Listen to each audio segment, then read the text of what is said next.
Então, irmãos, nesta noite está conosco o reverendo Raimundo, que vai trazer mensagem da palavra de Deus e também vai falar um pouco sobre o seu projeto. Então, neste momento, o nosso irmão reverendo Raimundo, dispensa as apresentações, que já é conhecido de vocês, tá? Pastor, esteja à vontade. Alô. Já vai sentar.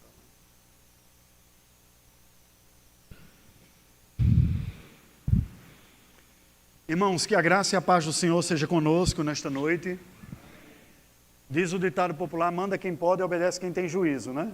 Então o reverendo Nelson pegou e disse: olha, você vai ter uma ocasião da fala, apresente o projeto e pregue depois. Eu falei: sim, senhor, vou fazer desse jeito, né? Então, ele comentou sobre a possibilidade de nós apresentarmos, até para dar ciência à igreja de como está ocorrendo essa nova fase. Eu sei que, pela graça do Senhor, é muito bom estar aqui, né? Rever muitos rostos conhecidos e outros novos que não conhecemos também, que o Senhor tem trazido à casa do Senhor. Trazemos conosco, no meu coração, boas memórias. Eu vim só, a minha família ficou lá em Belo Horizonte. Hoje à noite, por esta ocasião, o coro jovem da igreja está com a sua cantata de Natal, e neste coral jovem estão Esther, Davi e Arthur, né? Que envolve a mocidade e a UPA. No domingo passado foi o coro infanto-juvenil, que estava o Felipe, né? Então, a cada domingo um está participando, por isso que vimos eu sozinho aqui, né? Eu vim só desta vez.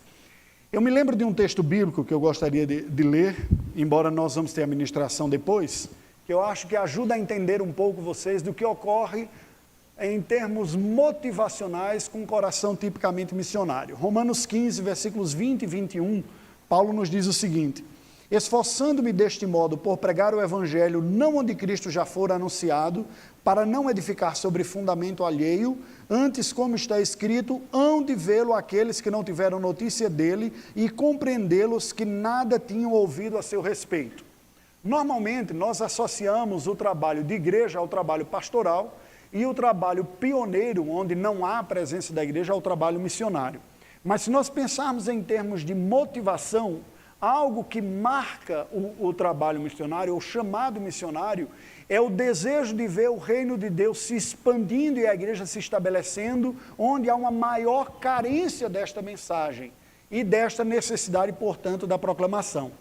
Há 15 anos atrás, um pouco mais que isso, quase 20 anos atrás, eu servia como pastor auxiliar na primeira igreja de Belo Horizonte, onde eu estou novamente, e a igreja aqui estava em busca de um pastor, e o apelo veio muito forte ao meu coração. Foi uma despedida muito difícil da igreja de Belo Horizonte, que eu fiz: gente, como é que eu devo seguir a vida, né? Ser mais amado ou ser mais desafiado? No meu coração eu tenho um desafio como uma coisa muito forte.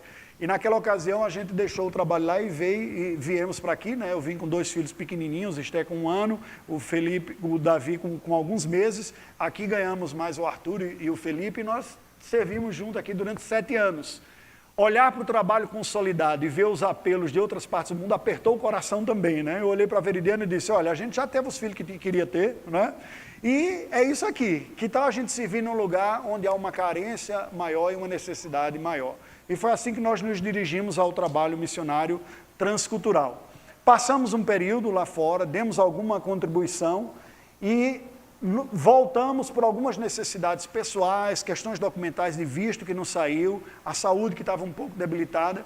E a igreja de Belo Horizonte, àquela altura, que tinha sido desde o início a nossa principal parceira, havia uma compreensão na igreja de Belo Horizonte de que os filhos da casa a gente privilegia, a gente dá um apoio mais significativo e fica mais próximo deles. E é bem curioso porque, de fato, durante todo o período fora, o pessoal dialogava muito e eles passaram por um momento de transição, o fim de um ciclo de 37 anos de pastorado com alguém, e ao iniciar um novo, eles disseram: a gente vai precisar de auxílio neste momento. Do jeito que está muito fragilizado, e solicitaram que nós voltássemos ao campo e dessemos um período de consolidação do pastoreio lá da igreja para eles estarem mais pacificados.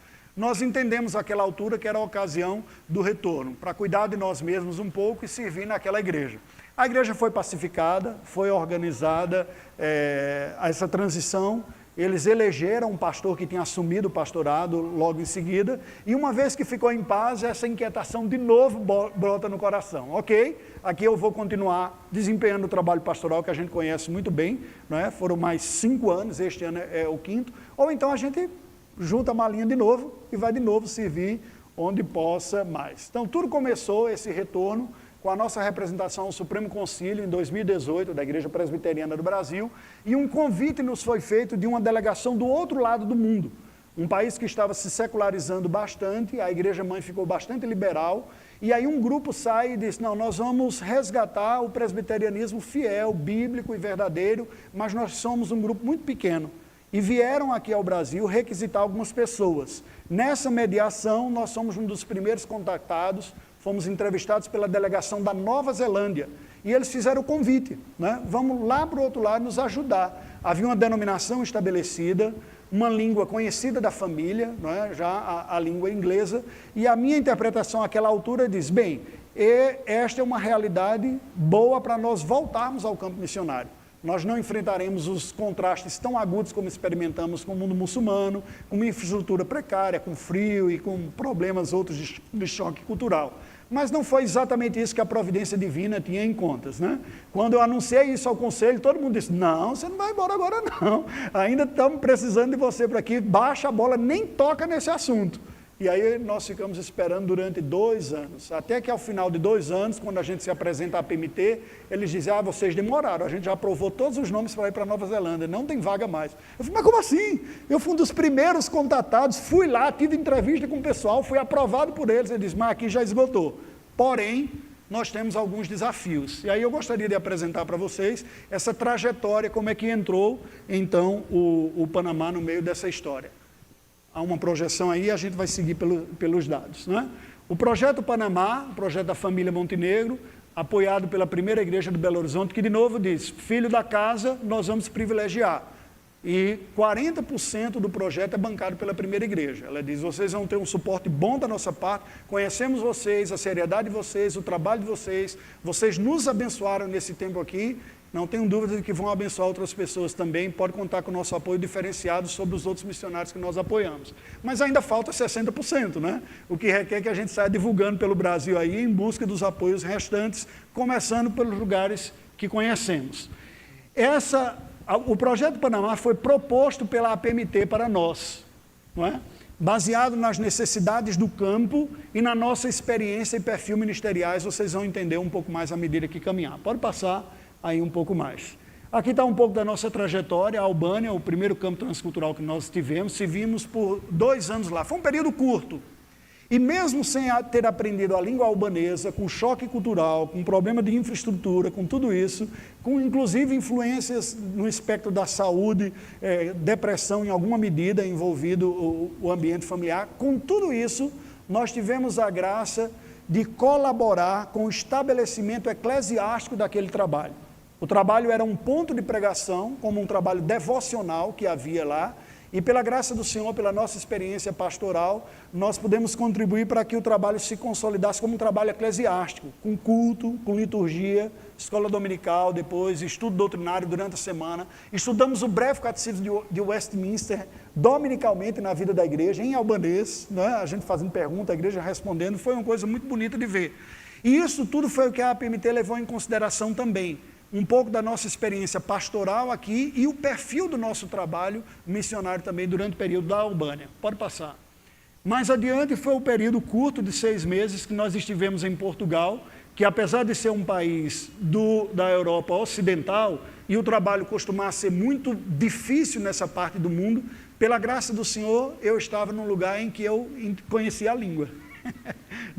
O português não é exatamente a língua que a gente fala aqui no Brasil, o português lusitano é um pouco diferente do português brasileiro, mas é a mesma língua, o mesmo idioma. E Deus nos deu a graça de ver também um certo avanço no ponto de pregação lá do bairro do Benfica, o da Luz, aquela imagem mais à direita mostra isso, um dos últimos cultos. O primeiro culto nosso tinha 3 pessoas fora a família missionária. No último, a gente já tinha um grupo significativo de gente interessada em ouvir a palavra do Senhor. Eu trouxe essa memória comigo, dizendo, Senhor, não só foi luta e sofrimento o trabalho missionário, não é? O Senhor também nos deu algumas alegrias aqui nesse meio. Aqui é um grupo de estudo de algumas famílias que estavam lá, que nós tivemos a oportunidade de desenvolver e consolidar esse povo que se tornou, então, membro da igreja. E ali uma foto da família lá em Portugal. Pode seguir. Baseado nesta realidade, depois nós voltamos e assim retomamos o trabalho em Belo Horizonte, né? Apoiando a igreja no momento que ela precisava de um apoio pastoral e que não quis arriscar. Ela disse, a gente não quer convidar pastor que a gente não conhece, né? Por aí que pode ser que seja muito bom, mas pode ser que não seja. Então o conselho decidiu convidar gente que conhecia e que confiava. E esse foi o motivo de nós voltarmos e também nós precisávamos. Minha esposa precisava de um certo acompanhamento de saúde, que pela graça de Deus foi desenvolvido, e eu costumava dizer que foi como soldado que leva uma bala no campo de batalha e volta para a enfermaria para se cuidar. Está curado? Então eu vou voltar para a guerra, não é? Então foi isso que ocorreu conosco. Dizer, pronto, cicatrizou, nós estamos prontos para voltar para a batalha. E a igreja, como é o meu entendimento bíblico-teológico, de que o trabalho missionário é feito pela igreja de Deus, com a disposição de quem quer ir e com o suporte de quem fica, reconhecendo a vocação daquele que vai. Até que a igreja disse, não, nós entendemos agora, agradecemos e vamos apoiar. Eu tinha um receio, eu disse, como vai ser esse pessoal? Será que eles vão querer? E a igreja entrou. Então aqui tem um pouco do trabalho que a gente desenvolveu. Naquela imagem aponta com grupos de estudo, com estudantes universitários lá em Belo Horizonte, aqui um grupo caseiro, em casa também um grupo jovem, nós discutimos temas ligados à vida cristã, ali conferências, mais de 70% dos convites que eu tive nesses 5 anos lá em Belo Horizonte para falar, foi sobre missões. Eu servi como pastor na igreja local, mas as pessoas entendiam que eu tinha essa contribuição para dar. Este tem sido também o privilégio da minha atuação na docência eclesiástica. Aqui os irmãos lembram que durante o tempo funcionou o Instituto Bíblico do Presbitério, aqui na Igreja Unida de Suzano. Eu tive a oportunidade de lecionar aqui no Instituto. Teve uma época que eu era o professor que mais dava aula aqui no Instituto também. Eu peguei 2, 3 matérias, quando o pessoal estava meio receoso, né? E a gente pegou, colaborando num outro Instituto Bíblico daqui também. Mas lá em Belo Horizonte, a coisa aumentou a envergadura e nós passamos a lecionar no Seminário Presbiteriano da cidade de Belo Horizonte também. O Seminário Presbiteriano Reverendo Denoel Nicodemo Zeller. De tal maneira que o ministério foi marcado por essas frentes, e ali no acampamento. Pode passar. Então, em virtude de tudo isso, a APMT nos apresentou o desafio de seguinte, vocês estão voltando para o campo missionário agora. Nós entendemos que um campo de retorno ideal para a família de vocês seja um campo com maior proximidade cultural, linguística e religiosa. Uma vez que houve algumas dificuldades anteriormente, e eu, que não sou tão humilde assim, ficava até com vergonha, disse, gente, mas não é possível, eu não posso dar um passo maior do que a minha perna, não. Eu disse, não dá, tem que olhar todo mundo. Então a PMT falou, mas nós temos desafios significativos aqui nesse contexto, que entendemos que a contribuição pode ser maior. Eles propuseram, eu e Veridiana consideramos, oramos a respeito e aceitamos o desafio de olhar para a América Latina, especificamente a ênfase que a APMT nos fez, que foi o Panamá, mas vocês vão entender por quê. Pode passar mais adiante. O projeto Panamá tem como lema para promover a fé dos eleitos de Deus, se baseia em Tito 1:1, cujo versículo diz, para promover a fé que é dos eleitos de Deus e o pleno conhecimento da verdade segundo a piedade. Ou seja, uma forte convicção de que Deus tem um povo eleito que virá à fé no devido tempo e o papel do ministro é promover essa fé. Promover não apenas no sentido de que ela surja, ela apareça pela semeadura, mas uma vez que ela apareceu, que ela amadureça e se desenvolva. Então tem essas duas faces isso. Foi isso que nós temos como lema. A ambientação, nós aceitamos o desafio que foi proposto pela PMT. Lembra que eu falei que eu tinha recebido um convite lá do outro lado do mundo? Cheguei aí lá, rapei o tachinho que tinha, o resto das nossas reservas para visitar, imaginando que lá seria um bom campo, porque não teria o desafio maior linguístico para o restante da família, que já tinha o inglês. Na verdade, em casa, o mais fraco do inglês sou eu, os meninos falam muito bem, já foram educados dessa forma, mas a PMT apresenta uma outra realidade. E essa outra realidade foi olhada por nós bem. Essa necessidade que está embora seja uma parte do mundo que nós nunca tínhamos considerado, confesso para vocês, a América Central nunca foi objeto de minha aspiração missionária, havia considerado o mundo todo, nunca a América Central, mas foi a proposta que veio e nós entendemos que se a necessidade é aí, nós então estamos dispostos a servir. A ideia é precisamente, o que a PMT propôs? Uma atuação a partir do Panamá, na América Central, colaborando com o avanço presbiteriano a partir deste lugar. Nós vamos ver um pouco mais. Pode passar. Adiante, o próximo. E aí, no mês passado, devido à pandemia, que segurou tudo, né? Teve uma série de implicações na vida de todos nós, vocês que estão aqui, de nós lá também, né? Este já tem 18 anos, deveria estar iniciando a faculdade, tem uma série de coisas aí envolvidas, mas a pandemia travou um pouquinho. Uma delas é que nós ficamos impossibilitados de avançar com um projeto que tinha sido aprovado em janeiro do ano passado pelo Conselho da Igreja e em fevereiro desse ano pela APMT, porque a coisa ficou segurada lá. Quando o Panamá abre as fronteiras novamente para receber visitantes, pouco tempo depois a gente foi lá e visitou, aí está uma foto nossa lá no Panamá, que a gente foi ver qual era a realidade de lá, quais os desafios. Vamos seguir. Próximo, a localização. O país do Panamá está situado na América Central, ele é vizinho da Costa Rica a oeste e a Colômbia a leste, possui cerca de 4 milhões de habitantes, sendo a maioria de mestiços de índios e europeus, mas com muitos estrangeiros que trabalham em torno do Canal do Panamá. É um país, nesse sentido, tipicamente latino-americano, com a população formada da miscigenação dos colonizadores espanhóis com o povo nativo indígena que lá havia, fala espanhola, falada pela maioria absoluta da população, mas com uma população significativa de imigrantes, que vieram trabalhar no entorno do canal, das possibilidades que multinacionais se estabeleceram no país. Pode seguir adiante. Isso nos apresenta o desafio. Olha aí onde está o Panamá. Você vê, assim que você sai da América do Sul, saindo da Colômbia, o Panamá, que tem uma geografia bem peculiar, né? O mar Atlântico, o Oceano Atlântico está ao norte e o Pacífico ao sul. Pode seguir. As necessidades externas, né, que nós temos lá. Nós temos uma maioria católica, como a maior parte do continente latino-americano, mas com um grande sincretismo religioso. Isso marca o continente latino-americano, não é verdade? Um certo nominalismo católico romano, um pouco aprofundamento e uma mistura de outras religiões, inclusive religiões nativas, né? Medo de espíritos da floresta. Isso tudo está misturado lá na composição do povo. Há um catolicismo de fundo e uma mistura de outros elementos. E outras presenças religiosas também. Dentre os cristãos, que são cerca de 88%, há uma maioria católica e um grupo menor de evangélicos. Só que estes evangélicos lá, de 19,5% da população, são predominantemente pentecostais e neopentecostais. Quase 5% ateus, quase 5% de religiões étnicas pré-colombianas, ou seja, população nativa com as suas religiões nativas ainda. Há 7 grupos indígenas no Panamá que não têm ainda a Bíblia traduzida no seu idioma, mas apenas porções dela, versículos ou Novo Testamento. E que ainda há um trabalho nativo. A gente vê andando pela cidade do Panamá, um ou outro circulando, porque o país é pequeno, eles não estão absolutamente isolados, né? Muitos acabam convivendo com o cidadão urbano, vai e volta e você consegue perceber. E algumas outras minorias, como judeus, muçulmanos, budistas, hindus, que caminhando pelas ruas da cidade a gente consegue perceber. Pode passar adiante. Esta foto...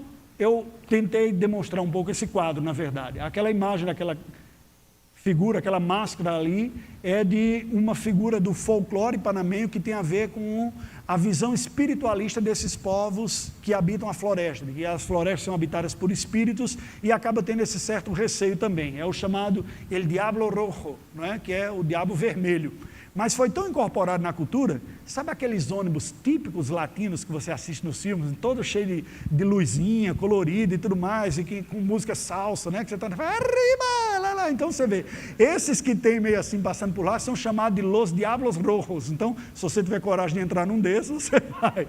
Existem os ônibus normal de linha, mas é um país muito interessante porque você tem essa característica típica de povos latino-americanos colonizados por espanhóis, com o contraste do desenvolvimento que o Panamá teve em torno do Panamá. Essa é a cara da realidade do Panamá. Nessa foto, lá atrás, entre a face desse que vos fala e a face do diabo roxo, vermelho, né? Você tem 2 torrezinhas, dá para ver? Eu procurei identificar e bater, são precisamente 2 torres de uma minarete, que são as minaretes de uma mesquita muçulmana. Então, você caminha pela cidade do Panamá, você vê mulheres com véu, você vê presença muçulmana, vê judeu, né, presente. Isso é um dado curioso, porque apesar da população ser pequena, a cidade do Panamá é profundamente cosmopolita e tem uma espécie de representatividade do mundo todo, como a gente vai perceber. Pode seguir um pouco mais adiante.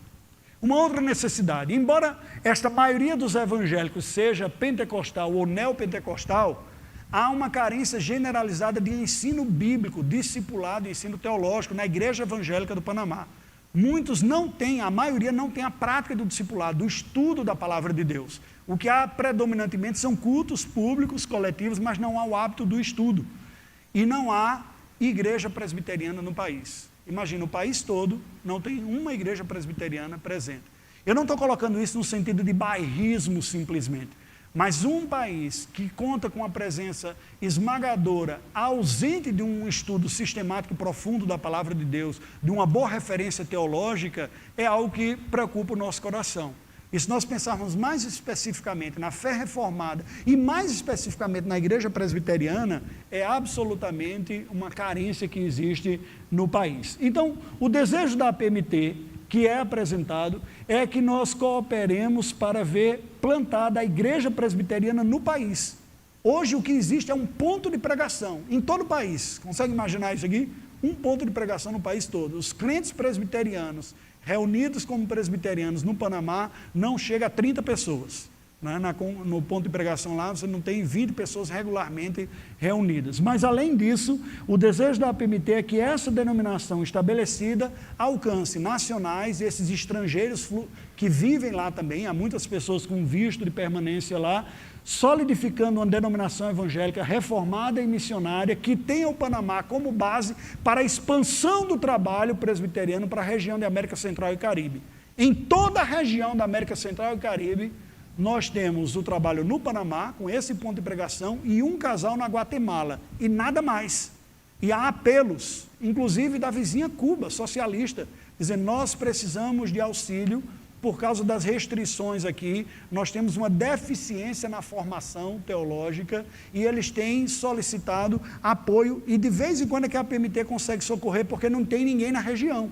Então, uma das coisas que eles pensaram a apresentar para nós esse desafio é, Raimundo, considerando sua formação, sua contribuição e seu perfil ministerial, nós entendemos que você pode colaborar com isso também, não apenas no Panamá, mas até mesmo socorrer os nossos irmãos, eventualmente, depois que você dominar a língua espanhola lá em Cuba também.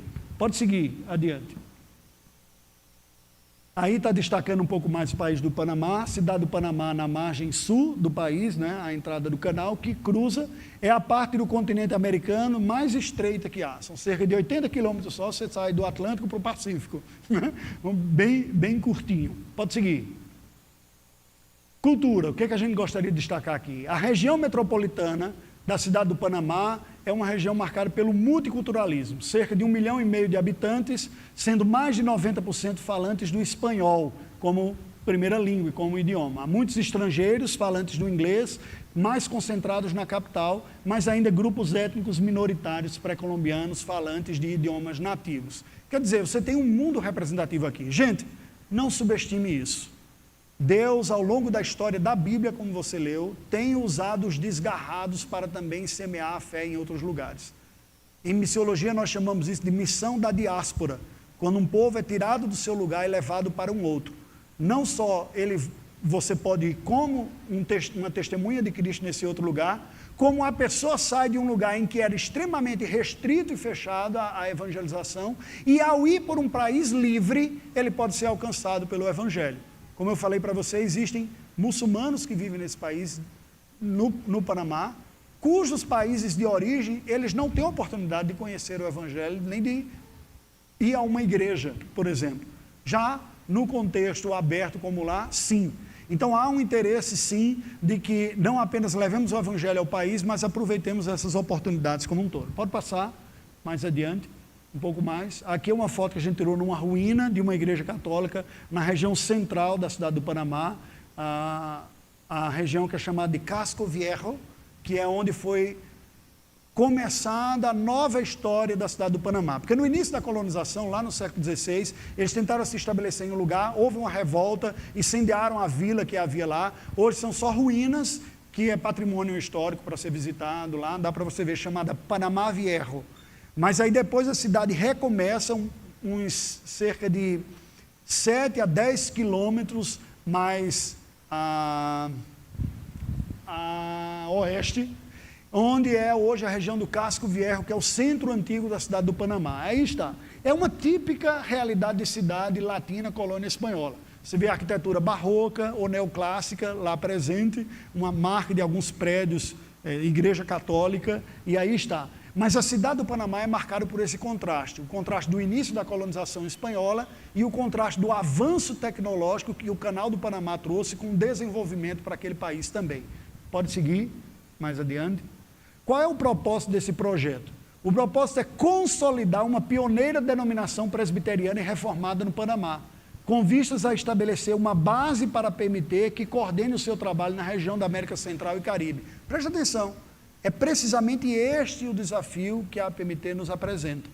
Não se trata simplesmente de começar um trabalho, mas e por isso outras famílias foram aprovadas para lá, de oportunamente se estabelecer uma denominação com a plantação de algumas outras igrejas e formar uma base para toda a região de América Central e Caribe. O desafio é bem maior. Eu confesso para vocês que nesse sentido era muito mais confortável ter aceitado o convite da Nova Zelândia. Havia uma pequena denominação com um presbitério formado, não é?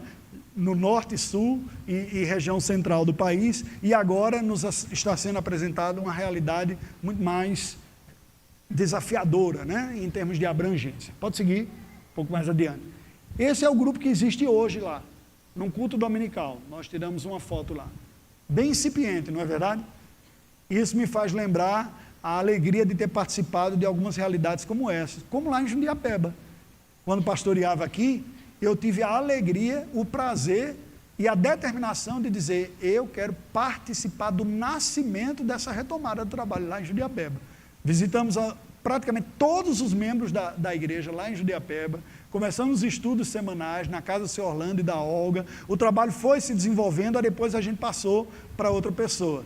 Eu tive uma alegria muito grande quando hoje fui falar na escola dominical, na igreja presbiteriana de Jundiapeba.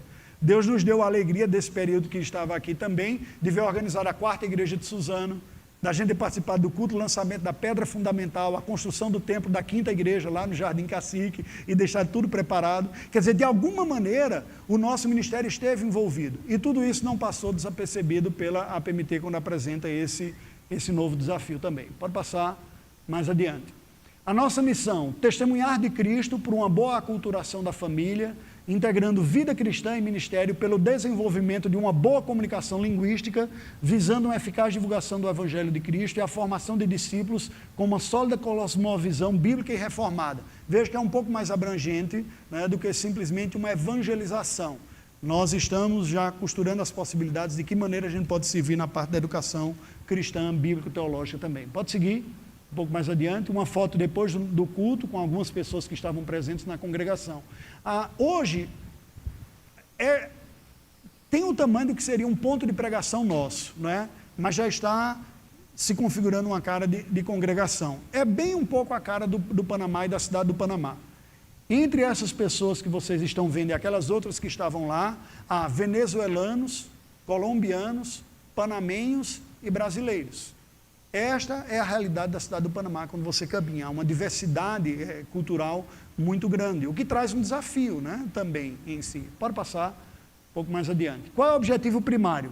Neste primeiro triênio, o que nós apresentamos e a APMT aprovou foi cooperar com o estabelecimento de um trabalho presbiteriano pioneiro no Panamá, através da assistência inicial a esse trabalho, ministrações eventuais de instrução teológica, pesquisa e cooperações mediante necessidades e novas possibilidades e oportunidades providenciais que forem surgindo. Nós já estamos em contato com outros grupos, participamos de algumas reuniões quando estivemos lá, para ver de que maneira a gente pode cooperar com tudo isso. Pode seguir adiante. Aqui está uma foto naquela região que eu falei, do Casco Viejo, não é? Vocês conseguem ver lá no fundo alguns prédios, né? Tem uma outra foto que dá para ver um pouco melhor. Foi aquele contraste que eu falei da cidade do Panamá. Tem uma parte histórica, antiga, e tem uma parte profundamente moderna, com arranha-céus, com prédios de aço e vidro, né? É muito bonita. Essa é a realidade de lá. Uma diversidade linguística, cultural. Tem hora que você diz, gente, eu estou no típico país latino, né? Aquele trânsito meio caótico, gente buzinando para tudo quanto é lado, cruzando a rua de tudo quanto é jeito, na parte do trânsito, na música que é ouvida lá. Por outro lado, você vê a influência do mundo todo presente. O inglês em vários cartazes presentes lá, arranha-céus, multinacionais presentes. Quer dizer, um desafio, uma oportunidade. Não é à toa que a APMT está de olho no Panamá. Faz 10 anos que eles estão tentando consolidar o trabalho e por diversos motivos o trabalho ainda não se consolidou lá. Então chega esse momento que eles dizem, vamos reforçar a equipe, mandando outras famílias para consolidar e agora fazer. Porque a partir daqui, logisticamente, nós temos o melhor ponto para ampliar o trabalho para a América Central e Caribe. Pode seguir, mais adiante. O objetivo secundário é, neste primeiro triênio, nós buscaremos atingir aquele objetivo primário através de uma aculturação da família ao Panamá, no contexto pioneiro do presbiterianismo local, o serviço ministerial progressivo, inicialmente dirigindo devocional, depois estudos bíblicos, pregação, por aí vai, até o início de um novo núcleo visando uma futura igreja local.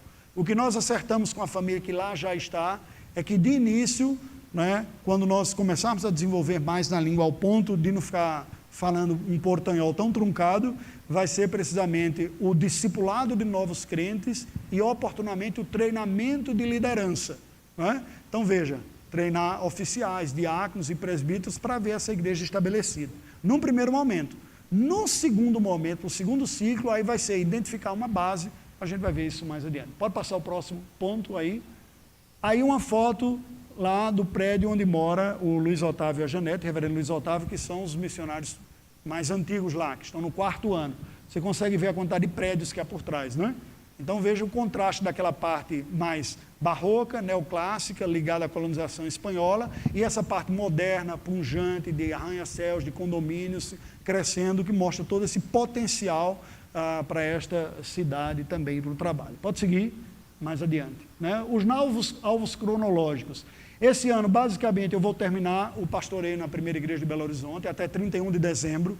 O conselho tem me liberado aqui e acolá para sair, para divulgar, não completamente, porque eu ainda estou como pastor até o final do ano, né? As pessoas cobram e dizem, pastor, não está na hora de sair ainda não, hein? Sentimos falta sua na aula e tudo mais. Não é? Mas até o final do ano fizemos a visita lá ao Panamá. O ano de 2022, a gente pretende no primeiro semestre terminar as divulgações intensas. Eu peço que vocês orem por isso, para que Deus abrevie esse tempo o máximo possível e nós consigamos o apoio que falta dos 60% para nos mudarmos ainda no primeiro semestre de 2022. Não é? Hoje, nós estamos em torno de 50% nesse estado de apoio. Veja, muitas vezes a gente ouve o missionário dizendo, vai ter uma hora que ele vai pedir dinheiro, vai pedir oferta, vai passar a sacolinha, né? As pessoas ficam dizendo, quando é que ele vai passar disso? Eu tenho a minha profunda convicção que muito mais do que pedir dinheiro, o que nós fazemos é o seguinte, é oferecer a oportunidade de você tomar parte nisso. A igreja não dá só oferta e vai embora. Não, a gente participa orando, participa suportando os missionários, como eu sempre troco o nome da mãe e da filha, Cristiane e Anne, não sei quem falou aqui, quem é mãe e quem é filha aqui, eu nunca lembro até hoje, né? Ela veio aqui e diz, manda a carta para o missionário, fala lá, é tomar parte.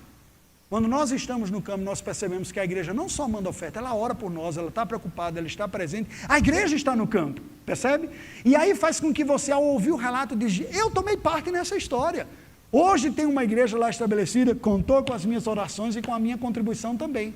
Então, aqueles que querem participar disso, têm o privilégio através do apoio. Nós somos parceiros nessa jornada.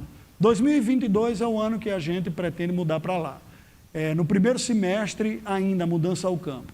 Aculturar-se, experimentar a realidade de lá, a língua, estudos, vida na igreja e tal. Segundo semestre, supervisionar essa aculturação, acompanhar todo o trabalho, assistir o trabalho local, discipular os novos crentes, à medida que a gente for conseguindo. Pode passar?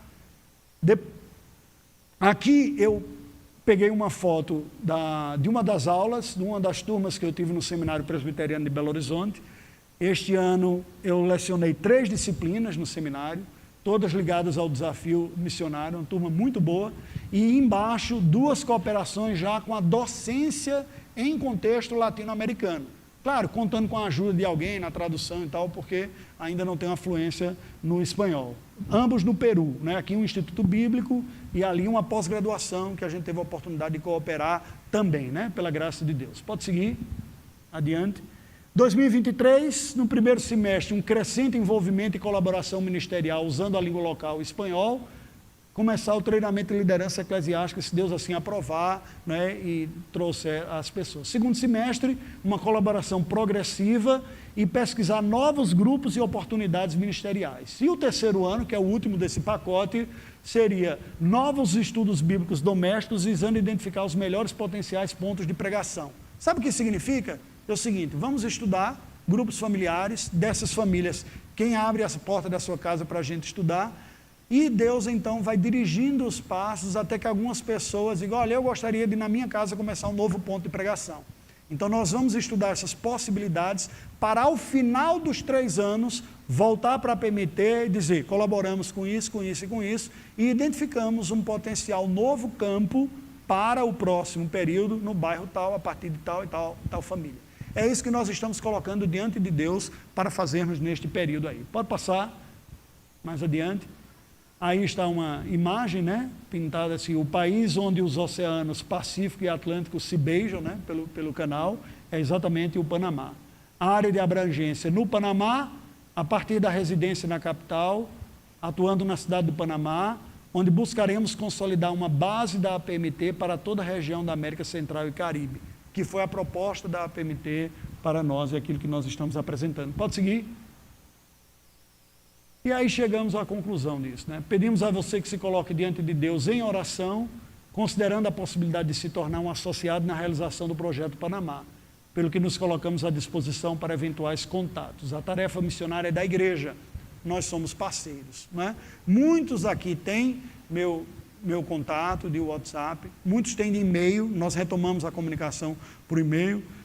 Aqueles que não tiverem e quiserem, podem procurar o reverendo Liberalino ou o reverendo Nelson, que tem também, a gente pode conversar. O conselho da igreja também tem e nós nos colocamos à disposição. Aí somos nós agora, um pouquinho de tempo depois, né? Um pouquinho maiores, uma foto tirada esse ano, o Davi, aqui está, né, com 17 anos, o Arthur, que está com 14 anos de idade, Felipe, 11, Veridiana, minha esposa, e Esther, com 18 anos. E nós conversamos com eles o tempo todo ao longo desse período. Algumas pessoas sempre perguntam, né? Tem aquelas perguntas que sempre vêm, mas os meninos vão, né? Aí eu falei, não, a gente vai deixar, né? Vão, é claro. Tem gente adulta já, que poderia dizer, não, eu não quero, você que escolheu isso para a sua vida, não tem nada a ver com isso, vou seguir a minha vida. Esther tem toda a liberdade, né, de fazer isso, os outros têm abaixo de 18 ainda está sob nossa guarda. Mas a ela foi dada essa possibilidade, tem família na Paraíba, no Paraná, em São Paulo, poderia se estabelecer em qualquer lugar. Ela disse, não, eu quero ir com vocês, né? Eu quero fazer parte desse momento da vida. A mesma coisa o Davi também, né? Bem, gente, a pandemia atrasou um pouco os nossos planos, no nosso olhar atrasou um pouco. Deus está no controle de tudo isso. Quem sofreu um pouquinho mais a esse respeito foi Esther, que a gente tinha algum plano, ela já tem terminado o que é o equivalente ao ensino médio, e havíamos um plano relacionado a ela, não foi possível desenvolver do jeito que a gente estava querendo, mas nós temos esse desafio para o próximo ano, pedimos que vocês orem a esse respeito também. E eu acho que é isso, né? Passa mais um, está só retomando o que foi apresentado de início.